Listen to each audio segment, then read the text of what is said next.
So in this whole entire unit, Unit 6b, we are solving quadratic equations as a reminder. When you graph a y equals x squared kind of equation, you get a parabola. And as a quick reminder, the solutions that we are finding are the 2 points, almost always 2 points, where the parabola crosses the x-axis. Those are called solutions, they're called zeros, they're called the x-intercepts, and they're called roots. So those things will be used interchangeably, those words. The first thing to think about when we're solving, we're going to be factoring things into this sort of a look. It says if I take this thing right here, oops, let me change a color and do this. If I take this number times this number, I get an answer of 0. Well, think about it. If both of these numbers ended up being positive when I put x in, 2 positives gets me a positive. If they were both negative numbers after I put x in and simplify, a negative times a negative is still a positive. If after I substituted x, one of these was positive and one was negative, I get a negative. The only way I can get 0 is if one of these two things that's being multiplied together was 0 to begin with. So this is called the zero product property. Product means what I get when I multiply two things together. And the only way that this statement could be true is if x minus 5 equaled 0 to begin with, or if 3x plus 4 equaled 0 to begin with. So this is how we're going to get our two solutions for this kind of problem. You have to show this work. I would subtract 4 from both sides here, so I'd get 3x equals negative 4. Then I'd divide both sides by 3. Now I'm going to get a long decimal, so you either need to change it to a mixed number or just simplify the improper fraction to x equals negative 4/3. And here I would add 5 to both sides, so x equals positive 5, which means if I graph the parabola, y equals this stuff, it's going to cross the x-axis at positive 5 and at negative 4/3, which is negative 1 1/3. Here, three things are being multiplied together to give me 0. 2 times this thing times this other thing. Well, three things multiplied together give me 0 means one of them had to equal 0 to begin with. 2 couldn't equal 0, so setting 2 equal to 0 makes no sense. But 4x minus 7 could have equaled 0, or x minus 8 could equal 0. Again, here I would add 7 to both sides to get 4x equals positive 7, and yes, you need to show that work step. Let me neaten this up a little bit. Then I divide both sides by 4 to get x equals 7/4 as a simplified improper action, or x equals 1 3/4, or in this case it turns out to be x equals, and let me go ahead and put the decimal in here because it is an exact decimal, but I didn't have to round. So it's okay in this case to give it as 1.75. Here I couldn't give it as a decimal because I would have had to have rounded it. And then I would add 8 to both sides here to get x equals 8. So when they are factored, this is what they're going to look like. And this is how you're going to solve them. Now, let's think about what factoring really is. Let's go back to multiplying x minus 5 times x plus 4.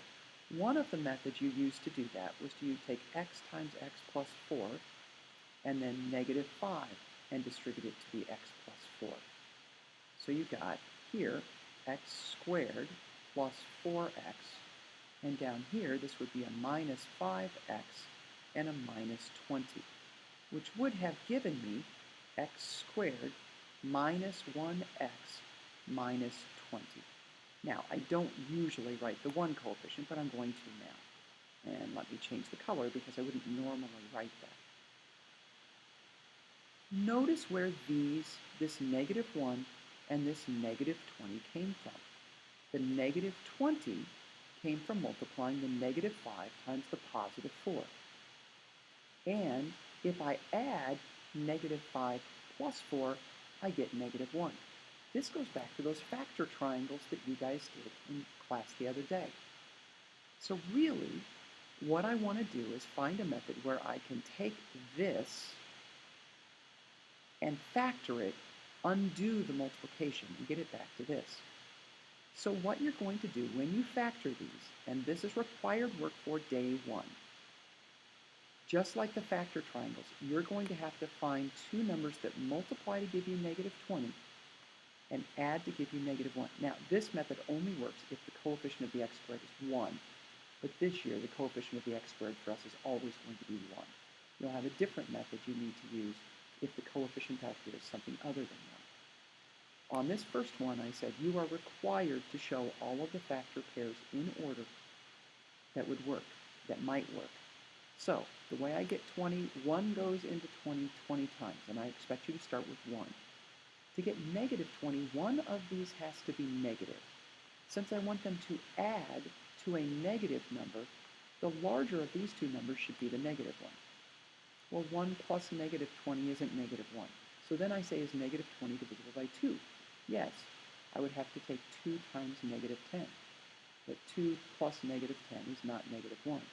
Does 3 go into negative 20? Again, you need to list all of the possible factor pairs in order. 3 won't go into negative 20, so I don't write it down. Does 4 go into negative 20? Yes, it does. I'd have to multiply 4 times negative 5 to get negative 20. And you know what?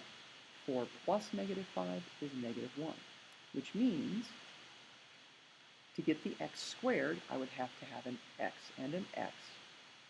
To get the negative 20, I would have to, and to add to negative 1, I would have to have a positive 4 and a negative 5. So x plus 4 times x minus 5. Those factor diamonds you did kind of helped you get used to. Multiply to give me, in this case, the last thing. Add to give me the middle thing. So I have to have these set equal to 0 first. If my factors, if this is not set equal to 0, let's say I had x squared minus 5 equals, oh, let me see. Oh, let's go x squared minus 5 equals equals 6x. I don't even know if that's factorable. First, I would add 6x to both sides to get this moved over, everything on the same side, and I would have x squared plus 6x minus 5 equals 0, and then I would go through the process of factoring it. I cannot use the zero product property if it doesn't equal 0. But this equals 0. So I'm going to look for factor pairs of negative 18, and I'm going to look for the pair that adds to negative 3. Again, you are required to start with 1 and then check 2 and 3, etc., until you find the right one. Well, again, 1 times 18 is 18. Since I'm looking for them to add to a negative number, the larger of these two would have to be negative. But those don't actually add to negative 3. Then 2 works, 2 times negative 9. But those two only add to negative 7, not negative 3. 3 times negative 6. These two add to give me negative 3, and they multiply to give me negative 18. So this becomes x plus 3, because of the positive 3, times x minus 6 equals 0. Now I use that zero product property. If I'm multiplying these two things together and I get an answer of 0, the only way that could work is if x plus 3 equaled 0 to begin with, or if x minus 6 equaled 0. Yes, this is required work. If I subtract 3 from both sides, x equals negative 3 is one of my solutions, and then I add 6 to both sides, x equals positive 6 is the other solution. If I graph y equals x squared minus 3x minus 18, it crosses the x-axis at both negative 3 and positive 6. Here, it's already equal to 0, so I'm going to be looking for factors of positive 12. I want them to add to be a positive. So to get a positive from multiplication, I either multiply 2 positives or 2 negatives. Because I want them to add to be a positive, I'm only going to look at 2 positives. Again, start with 1, it's required. And 2 times 6, you know what? That's the pair, because they multiply to 12 and they add to 8. So x plus 2 times x plus 6 equals 0. The only way that these two things multiply together equal 0 is if x plus 2 equaled 0 to begin with, or if x plus 6 equaled 0 to begin with. Subtract 2 from both sides to get x equals negative 2. Subtract 6 from both sides to get x equals negative 6. What I'm showing right now is the minimum required work for day 1.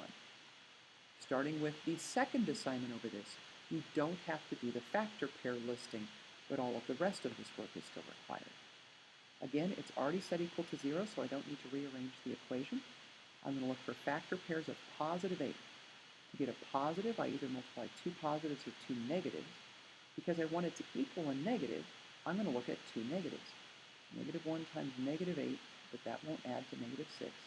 Negative 2 times negative 4, that will add to negative 6.